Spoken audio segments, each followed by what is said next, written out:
Assalamualaikum warahmatullahi wabarakatuh. Alhamdulillahilladzi jalla wa ala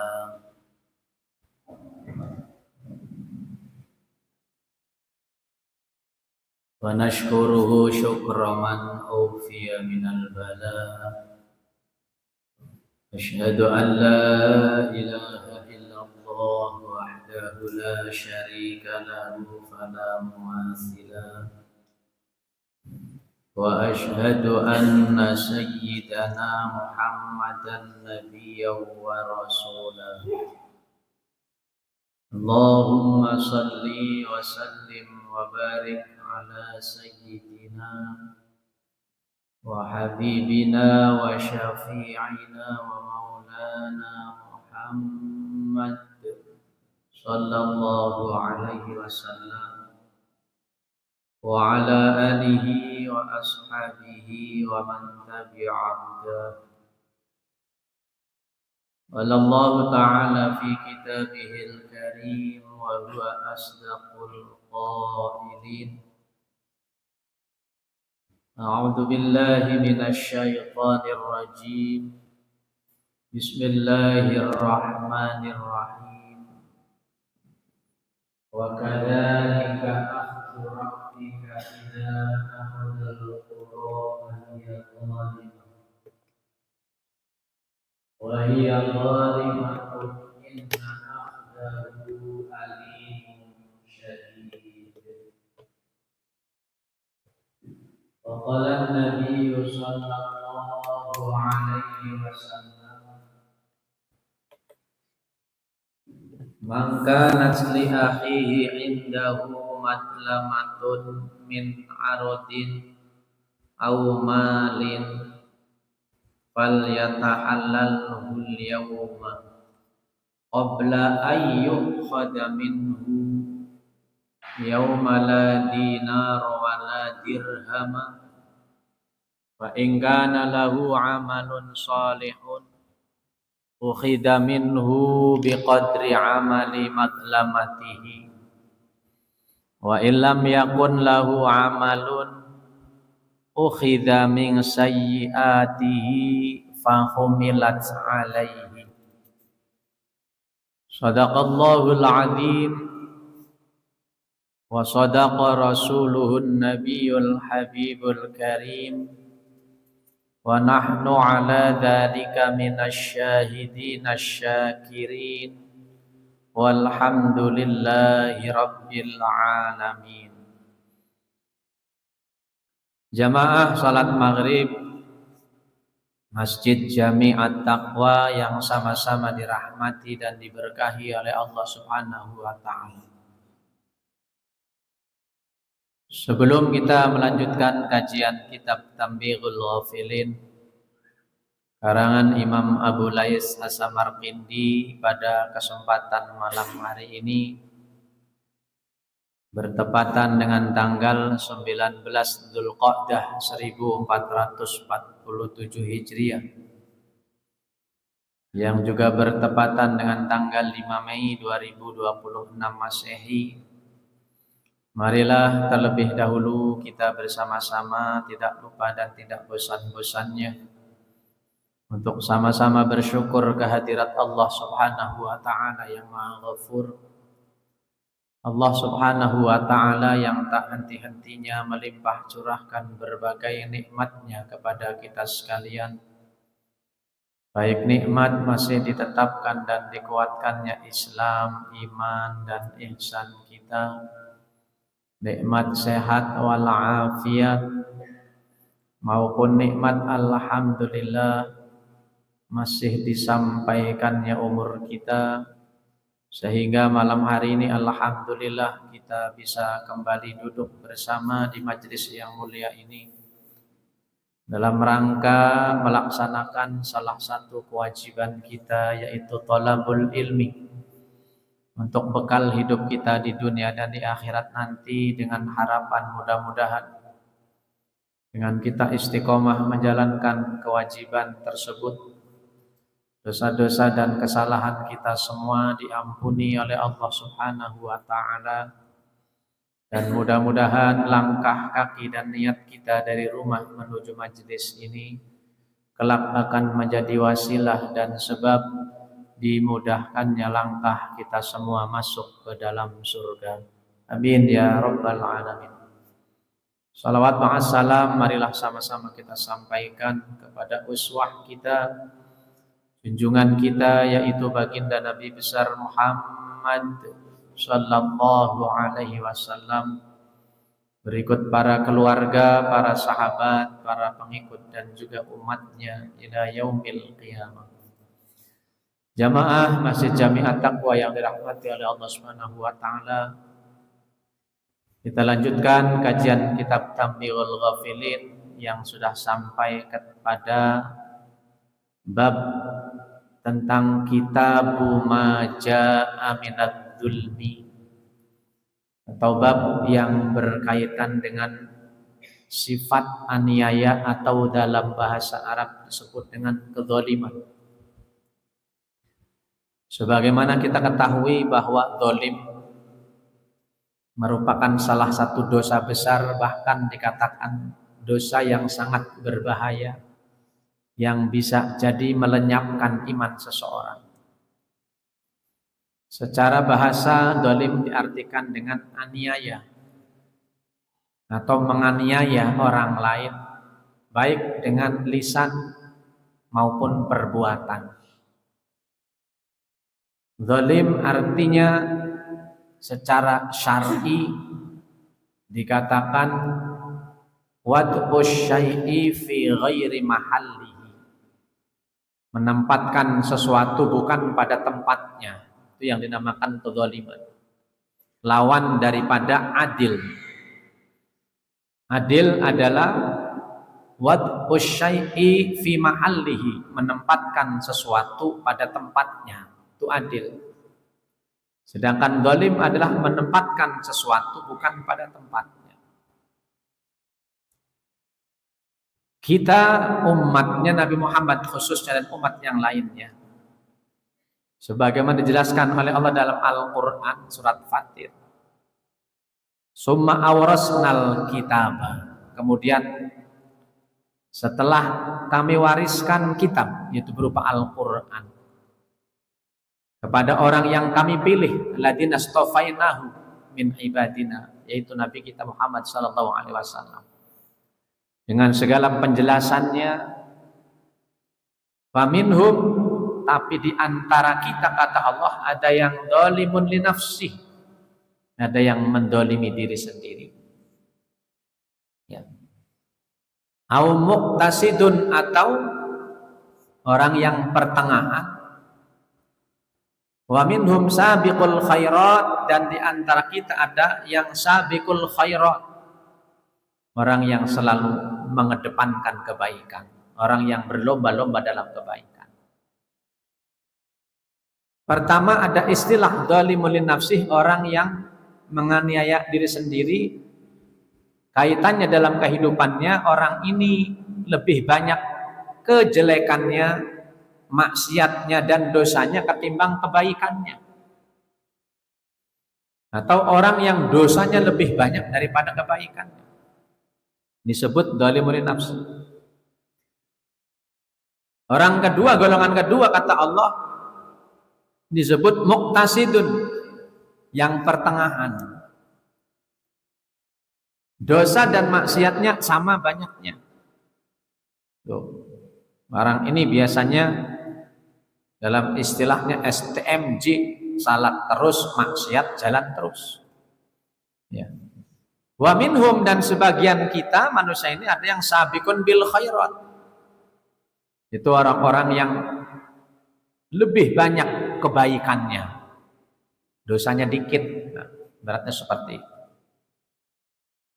Dan orang yang golongan ketiga ini yang terbaik, yang masuk surganya tanpa hisab bahasa. Sedangkan yang pertengahan, dia masuk neraka dulu, setelah dihabiskan dosanya di sadul neraka baru dipindahkan ke dalam surga. Sedangkan orang yang nafsihi, ini kata Ibnu Abbas dikatakan orang yang dosanya banyak, bahkan termasuk orang yang kafir, orang yang terus menganiaya diri sendiri di tempat neraka, bisa jadi selama-lamanya. Itu yang disebut dengan al-ibtal. Abu Hasan Ahmad bin Hamdan Ruya telah menceritakan dari Hasan bin Ali At-Tusi, dari Hisham, dari Abu Muawiyah, dari Yazid bin Abu Burdah, dari bapaknya yaitu dari Abu Musa Al-Asy'ari radhiyallahu anhum. Annahu qol, bahwasanya Abu Musa Al-Asy'ari pernah berkata, qala Rasulullah sallallahu alaihi wasallam, Rasulullah sallallahu alaihi wasallam bersabda, Innallaha ta'ala yumli lidh-dhalimi, sesungguhnya Allah subhanahu wa ta'ala yumli lidh-dhalimi, memberi kesempatan kepada orang-orang yang berbuat dolim atau berbuat aniaya. Fa idza akhadahu lam yuflithu, yaitu apabila ia tertangkap maka tidak akan bisa lepas. Maksudnya ia tidak akan selamat. Summa qara'a, kemudian Rasulullah sallallahu alaihi wasallam membaca ayat dalam surat Hud ayat 102, wa kadzalika akhdhu rabbika idza akhadhal qura wa hiya zalimatun inna akhdahu alimun syadid. Dan begitulah siksaan Allah, siksaan Tuhanmu apabila dia menyiksa satu penduduk atau negeri-negeri yang berbuat dolim, sungguh siksaannya sangat pedih dan sangat berat. Jadi kedzaliman itu jelas menyebabkan adab Allah, siksaan Allah, dan itu otomatis. Bahkan di ayat berikutnya itu di surat Hud juga, wa ma kana rabbuka liyuhlikal qura wa ahluha muslihun.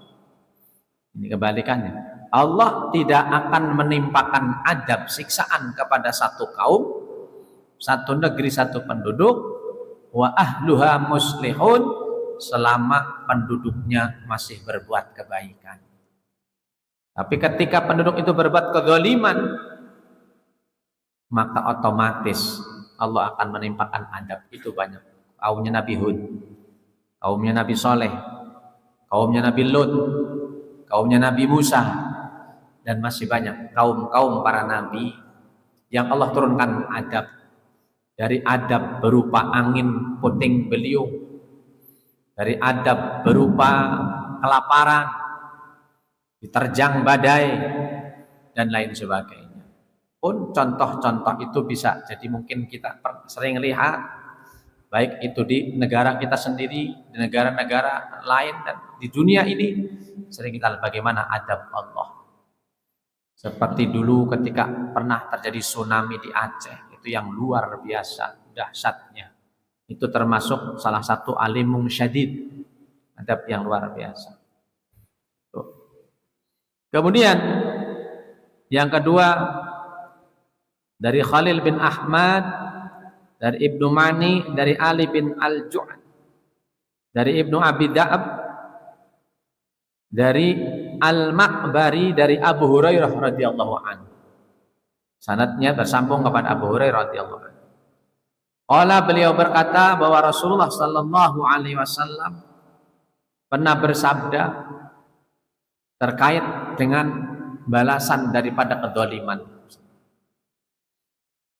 Apa kata Rasulullah? Mangkanat li ahihi indahu matlamatun min aradin aw malin falyatahallalhul yauma.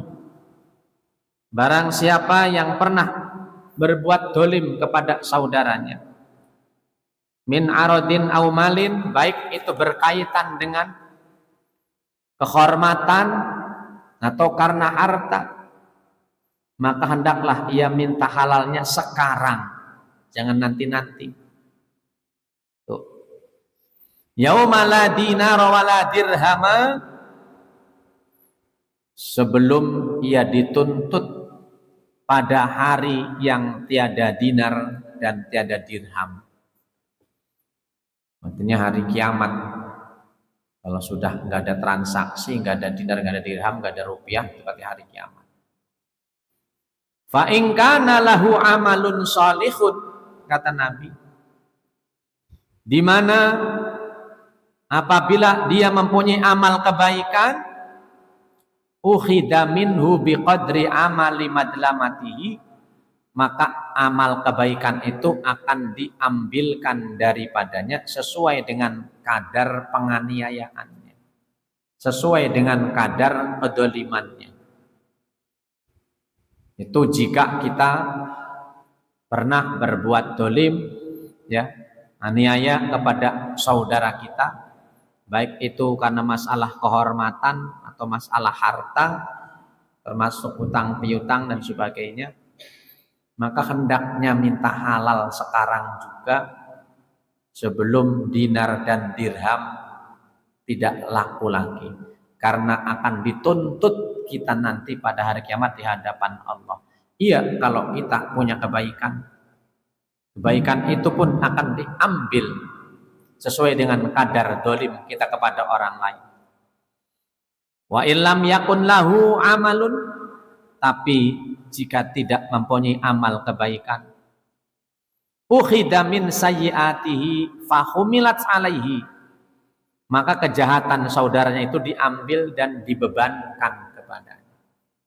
Ya, inilah yang sering saya katakan, kedoliman ini menyebabkan kerugian besar bagi kita. Maka bagaimanapun apapun bentuknya kedoliman itu harus kita jauhi, ya, terutama kedoliman itu terkait dengan hukukul ibad, hakul adami, ya, karena kedoliman itu ada tiga. Dolim itu ada tiga. Dolim kepada diri sendiri, kepada Allah, kepada orang lain. Dolim kepada Allah gampang. Allah Maha Pengampun, penerima taubat, penyayang lagi. Dolim pada diri sendiri kaitannya dengan diri sendiri. Ya, dolim kepada Allah, tidak melaksanakan perintah Allah, tidak mau sholat, tidak mau ngaji, tuh, melanggar perintah-perintah Allah, itulah yang disebut dengan dolim pada Allah. Dolim kepada diri sendiri apa? Ini yang sering diartikan dengan menyiksa diri, dengan tidak mau mengakui kesalahan, menyadari dosa, tidak mau bertaubat, itu hakikatnya dolim pada diri sendiri. Sekalipun senangnya kayak apa hidupnya di dunia, kemewahannya seperti apa, kemegahan hidupnya kayak apa, tapi ketika dia terus terlena dengan semua itu, maka hakikatnya dia dengan sedang menyiksa diri sendiri. Walaupun kita lihat orang itu enak hidupnya, tapi hakikatnya dia sedang menyiksa diri, karena akibatnya semua akan kembali pada dia. Sedangkan dolim kepada orang lain terkait hutang piutang, mengambil hak orang, memfitnah orang, menyakiti perasaan orang, jelek-jelekin orang, adu domba orang, ghibahin orang dan sebagainya. Yaitu menumpahkan darah orang yang tidak semestinya kita tumpahkan. Bunuh orang kedoliman, itu kaitannya dengan hak adam. Ya, makanya ada istilah kafaroh, istilah diat, dalam fikih itu diat, membayar denda. Ya, karena ada istilah kisos dalam kita. Kalau kita melukai orang dengan melukai telinga kita dilukai, itu benar. Sementara kalau kita berbuat dolim seperti itu, ya, itu harus minta halal kepada orang.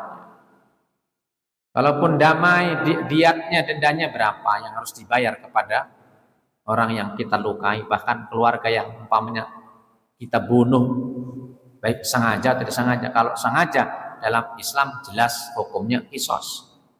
Tapi kalau tidak sengaja, ya harus fadiyatun musallamatun, dan harus bayar denda yang diserahkan kepada keluarganya sesuai dengan kesepakatan. Ya, itu dalam Islam seperti itu. Maka dari itu selanjutnya Rasul melanjutkan sabdanya dari Abu Hurairah radhiyallahu anhu juga mengingatkan terkait dengan kedzaliman ini. Yang sering juga saya ingatkan,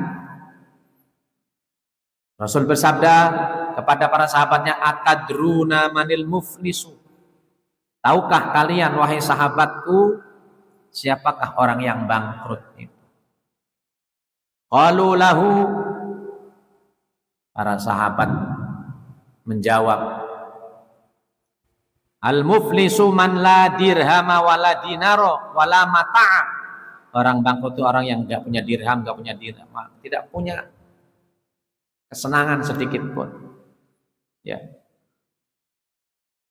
Rasulullah SAW menjelaskan dengan tegas, al muflisu, orang bangkrut itu, min ummati, dari umatku nanti, alladzi ya'ti yaumal qiyamati bi sholatihi, itu orang yang datang hari kiamat dengan menghadap kepada Allah dengan salatnya, wa zakatihi, zakatnya banyak, salatnya rajin, wa siyamihi, puasanya rajin, wa ya'ti, akan tetapi dia datang juga dengan membawa waqad syatama hada wa qadafa hada wa akala mala hada wa safaqa dama hada wa daraba hada. Dia suka tingkah lakunya kurang baik dalam masyarakatnya, memfitnah orang, mencaci maki, menuduh orang, makan harta, menumpahkan darah yang tidak semestinya ditumpahkan, memukul orang dan sebagainya. Fayu'ta hada min hasanatihi, maka kebaikannya ini habis diberikan kepada orang-orang yang pernah didolimi, dianiaya. Fa'in faniyat hasanatuhu, sedangkan apabila kebaikannya sudah habis, qabla ayyuk dia ma'alaihi ukhida min khatayahum, sebelum semua ditunaikan kepada orang-orang yang pernah didolimi, maka kudia, ya, ukhida min khatayahum, dosa-dosa orang itu yang akan ditimpakan, summa turiha finnar, kemudian dia akan dilemparkan dalam neraka. Salatnya banyak, zakatnya hebat, puasanya rajin, ya, semua itu hilang, diambil kepada orang-orang yang pernah didolimi, pernah dianiaya semasa hidupnya. Itu diantara bahayanya. Dan pada akhirnya dia akan dilemparkan dalam api neraka. Na'udzubillah, summa na'udzubillah.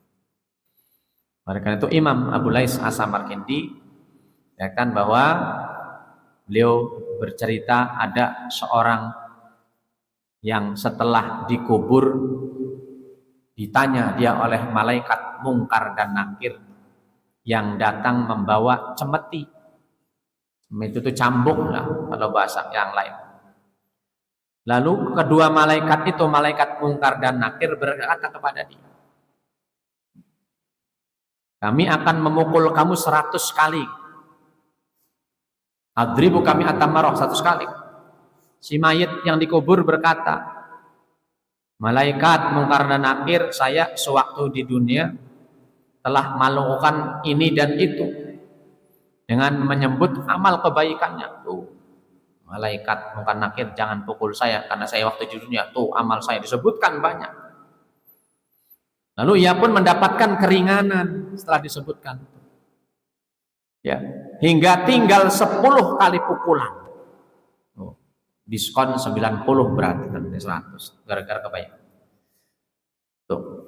Kemudian ia pun menyebutkan amal-amal kebaikannya lagi. Tuh. Sehingga akhirnya tinggal 1 pukulan. Berarti potong lagi 9, tinggal 1 dari 10. Lalu kedua malaikat Mungkar dan Nakir berkata, kami harus memukul kamu 1 kali pukulan.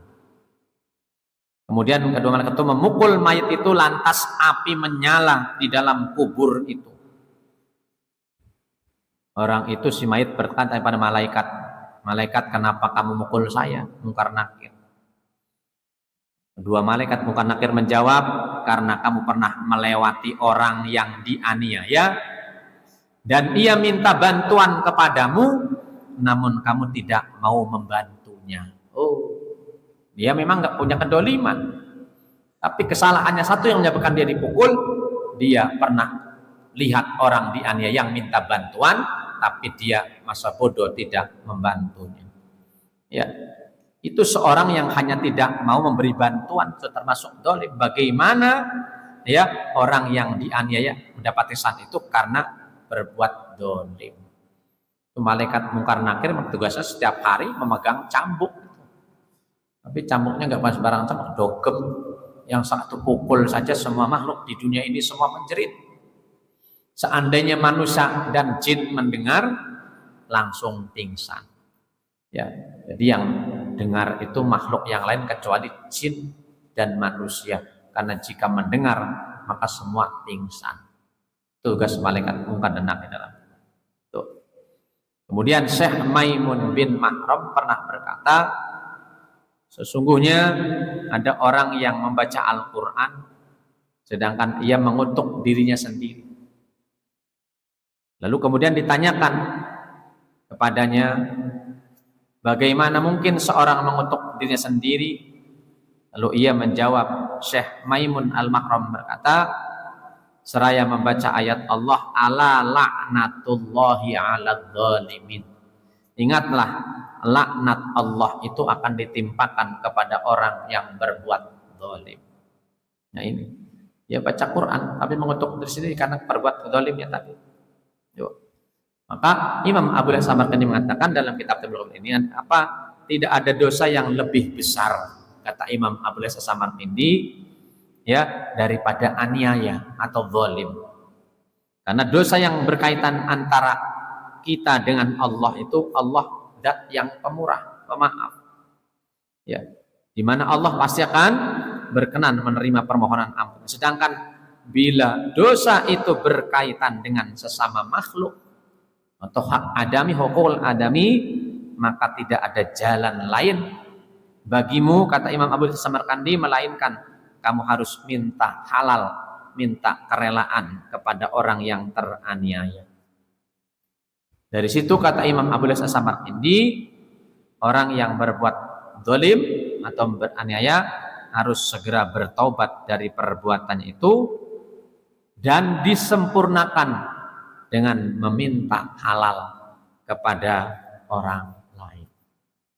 Namun demikian kata Imam Abu Samarkandi, jika mungkin orang yang kita zalimi tidak ada, mau ngembalikan hutang orangnya di mana, kuburannya pun tidak tahu, kata para ulama termasuk Imam Abu Samarkandi, solusinya doakan orang yang pernah kita zalimi itu agar dapat ampunan. Sedekahkan orang itu atas namanya. Kalau itu hutangnya, sedekahkan, mungkin jadikan jariah untuk dia. Karena ahli warisnya nggak ketemu, ya, orangnya, kuburannya nggak tahu dan sebagainya, udah doakan. Maka itu salah satu cara. Makanya kenapa Rasulullah SAW menyuruh kita sebelum tidur agar mendapatkan ridho muslimin muslimat semuanya. Dengan cara apa? Mendoakan ampun. Maka wajib hukumnya kita mendoakan muslimin muslimat juga.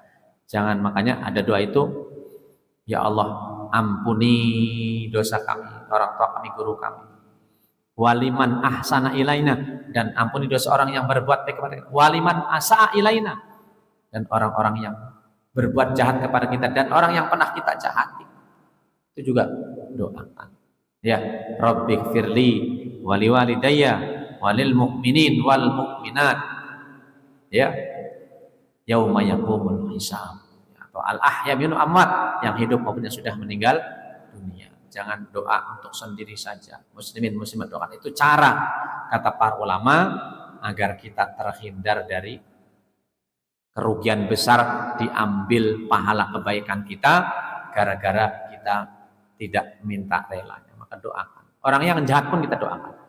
Ya, yang jahat kepada kita doakan. Kita yang jahati orang, doakan juga. Tapi doakan yang baik. Jangan doain biar cepat mampus. Ya, doakan yang baik juga ya. Tuh, nggak boleh doa yang tidak baik, itu harus doa itu yang baik-baik, yang harus kita doakan kepada orang lain. Ya, itulah mungkin tentang pedzaliman atau bahaya berbuat zalim. Mudah-mudahan kita mampu dan kita bisa bagaimanapun caranya menghindari kezaliman, ya. Dan jangan diam saja ketika melihat orang yang dianiaya, terutama yang minta tolong kepada kita, sebisa mungkin tolong, karena adabnya tadi itu kita akan dipukul 1 kali pukulan di kuburan kita oleh mungkar nakir, ya, karena kita melihat orang yang dianiaya minta tolong tapi kita tidak tolong. Demikian mungkin untuk sementara kajian kitab Tabil Ghafilin tentang bab zalim ini, sambil nunggu waktu Isya. Jika ada tambahan atau pertanyaan terkait dengan yang kita kaji malam ini atau yang lainnya, dipersilakan. Silakan. Jika kita melihat hal seperti itu, tentunya pertama alasannya kalau berbahaya, rampok ini, artinya setidaknya kita berusaha dalam hati bisa menolong. Yang kita bisa doakan kan bahasanya mungkin kalau dalam bahasa Nabi, dalam semanro amun kumungkaron, jika melihat satu kemungkaran, doliman sama juga falyughayyirhu biyadihi, maka rubah dengan kekuatan. Kalau bisa, kayaknya itu preman, saya ecak-ecak, nggak mungkin kan seperti itu. Nah, jika tidak mampu dengan lisan, ya tidaknya kita dengan lisan, itu nasihati atau diingatkan jangan ini dan sebagainya. Fa'ilam yastad, jika tidak mampu dengan hati, ya dengan hati walaupun dikatakan selemah-lemahnya iman. Wadzalika ad'aful iman. Jadi doakan, ya Allah, maksud hati pengen menolong tapi apa daya ini karena bisa mencelakai kita. Mencelakai kita, minimal ya kita lapor apa yang punya kekuatan kan seperti itu. Makanya kalau bahasanya yang merubah dengan tangan itu mestinya aparat. Yang dengan lisan ya kita nasihati. Yang dengan hati kita orang awam. Ini dengan hati. Ya, itu. Tidak artinya walaupun pengen nolong tidak menjerumuskan diri juga kan seperti itu. Harus penuh perhitungan juga. Kecuali memang sudah darurat, kita memang sudah lillahi ta'ala, betul niat menolong, insyaallah. Karena memang kata Nabi juga unsur akhaka dzaliman au madluman. Ya. Tolonglah saudaramu baik yang didolimi atau yang mendolimi. Sahabat bertanya, ya Rasul, kalau orang yang didolimi tolong ya benar. Bagaimana menolong orang yang mendolimi? Menolong orang yang mendolimi, yang berbuat dolim, dengan mendoakan juga sama. Mencegah, mengingatkan. Ya tadi mengingatkan jangan, atau mendoakan mudah-mudahan dia sadar, dia taubat. Mungkin seperti itu kata Nabi. Kalau menolong yang dolimi ya bisa menolong. Kalau yang orang mendolimi ditolong gimana? Ngebantuin? Bukan, mengingatkan atau mendoakan. Ya, jadi tetap seperti itu karena ada ayat wala tulqu bi aidikum ila tahlukah. Jangan kamu hantarkan diri kepada kebinasaan. Ya, sembarangan. Itu orang pakai senjata tajam dan sebagainya, apalagi pakai senapan dan sebagainya, nggak mungkin. Ya. Kita artinya bertindak, Anda bisa membayangkan sendiri. Artinya tadi itu caranya, ya minimal dengan lisan atau dengan hati. Doakan. Dengan ada kepedulian seperti itu. Ya, bukan masa bodoh pisan lah, nggak mau tahu urusan semuanya, enggak. Minimal seperti itu. Minimal dengan hati, dengan doa. Satu lagi.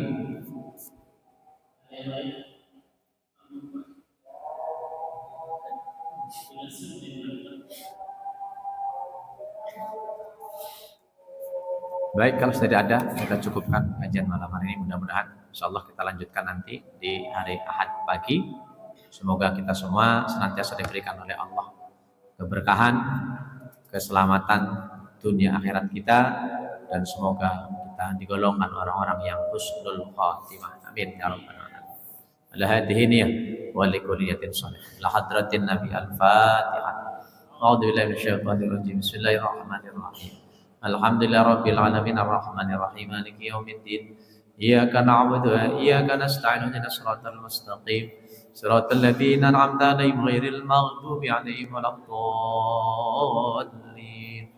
Allahumma shalli ala sayyidina Muhammadin fil awwalin wal akhirin wa barik wa sallim radhiyallahu tabaraka wa ta'ala kulli sahabati rasulillahi ajma'in. Amin ya Allah ya mujibas sahidin. Bismillahirrahmanirrahim. Alhamdulillahirabbil alamin. حمدا يوافي نعمه ويكافئ مزيدا يا ربنا لك الحمد كما ينبغي لجلال وجهك الكريم وعظيم سلطانك اللهم صل على سيدنا محمد طب القلوب ودوائها وعافية الأبدان وشفائها ونور الأبصار وضيائها وعلى آله وصحبه وسلم اللهم اغفر لنا ذنوبنا ولوالدينا وارحمهما كما ربونا صغارا اللهم أعنا على ذكرك وشكرك وحسن عبادتك اللهم انفعنا بما علمتنا وعلمنا ما ينفعنا وارزقنا علوما تنفعنا ونحمدك اللهم على كل حال ونعوذ بك من حال أهل النار اللهم اجعل جمعنا هذا جمعا مرحوما وتفرقنا من بعد تفرقا معصوما ربنا هب لنا من أزواجنا وذرياتنا قرة أعين واجعل المتقين إماما ربنا آتنا في الدنيا حسنة وفي الآخرة حسنة وقنا عذاب النار وادخلنا الجنة مع الأبرار يا عزيز يا غفار يا رب العالمين وصلي وسلم على جميع الأنبياء والمرسلين بفضلك سبحان ربك رب العزة عما يصفون وسلام على المرسلين الحمد رب العالمين سبحانك وبحمدك أشهد أن لا إله إلا أنت أستغفرك وأتوب إليك برحمتك يا أرحم الراحمين هداني الله وإياكم أجمعين والله الموفق إلى أقوم الطريق السلام عليكم ورحمة الله وبركاته Assalamualaikum ya akhi ya ukhti. Assalamualaikum ya akhi ya ukhti.